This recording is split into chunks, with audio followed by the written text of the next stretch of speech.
নভেম্বরের ২ তারিখে ছিল মিষ্টির জন্মদিন। আর দুপুরবেলা আমি রান্না করে দিয়েছিলাম ৫ রকম ভাজা, মাছ ভাজা, তারপরে ডাল, আর ও তো ঝোল টোল অত পছন্দ করে না, আর পায়েস সাথে ছিল। সব মিলিয়ে মিশিয়ে দুপুরবেলাটা আমি দিয়ে দিয়েছিলাম। আর মেন প্রোগ্রামটা রেখেছিলাম রাতের জন্য।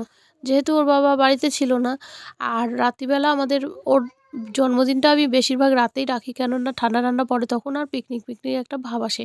তো এখানে রান্না বসে গেছে। এখানে হচ্ছে চিকেনটাকে কষানো হচ্ছে, চিকেন কষা হবে। আর আরেকটা রান্না হবে, সেটা পরে বলছি। তার আগে দেখো বাড়িটাকে সাজানো হয়েছে সুন্দর করে, বাইরেটা আর কি সুন্দর করে সাজানো হয়েছে। আর আমার মিষ্টি রানী সুন্দর করে সেজে গেছে। এই জামাটা কিনে দিয়েছিলাম জন্মদিনের জন্য। ওকে কেমন লাগছে তোমরা কিন্তু অবশ্যই কমেন্টে জানিও। চলে এসেছে মিষ্টি অনুষ্ঠানে। আমি ভাবলাম রসগোল্লা টোল্লা দিয়ে কী হবে, যেহেতু বাচ্চারা, এই জন্য একটা করে লটচমচম নিয়ে এসছে। লটচমচম নয়, এটা অন্যরকমই মিষ্টি, আমাদের এখানে খেতে খুব ভালো হয়। টেবিলের মধ্যে কেক নিয়ে চলে এসেছি, কেক সাজিয়ে দিয়েছি। আর ওর বান্ধবী সব চলে এসেছে, বান্ধবীরা সবাই মিলে চিল্লাচ্ছে, কেক টেক কাটা হবে।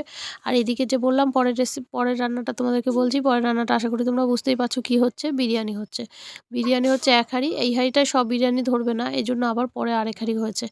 সমস্যা যেটা হচ্ছে, ছোট ছোট বাচ্চা তো সবাই, আর সবাই তাড়াতাড়ি ঘুমিয়ে পড়ে। দুপুরবেলা কেউ ঘুমায় না, সবই দুষ্টু আমার বাচ্চার মতো।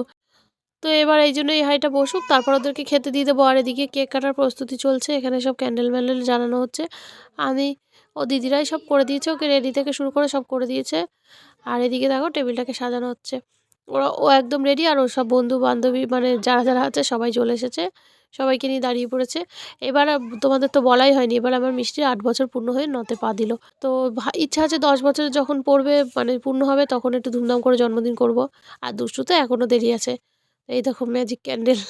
এই ক্যান্ডেলের জন্য এক কাণ্ড, ক্যান্ডেল আর খুঁজে পাওয়া যাচ্ছে না। তারপরে অনেক অনেক করে তারপরে এই ক্যান্ডেল আনা হয়েছে। জন্মদিনের ব্লগ আমার ইউটিউব চ্যানেলে দেয়া আছে, তোমরা চাইলে দেখে নিতে পারো। তো চলো, কথা বলতে বলতে বিরিয়ানি হয়ে গেছে, এবার ওদের খেতে দেবো। চলো আজকের মতো টাটা।